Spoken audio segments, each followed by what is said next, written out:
go straight.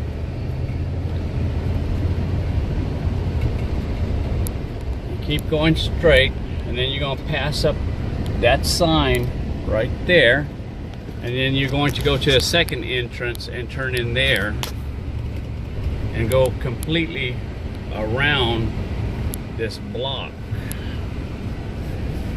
here. You're going to keep on coming around, and then you're going to make another left. There's that box there. You're going to swing wide.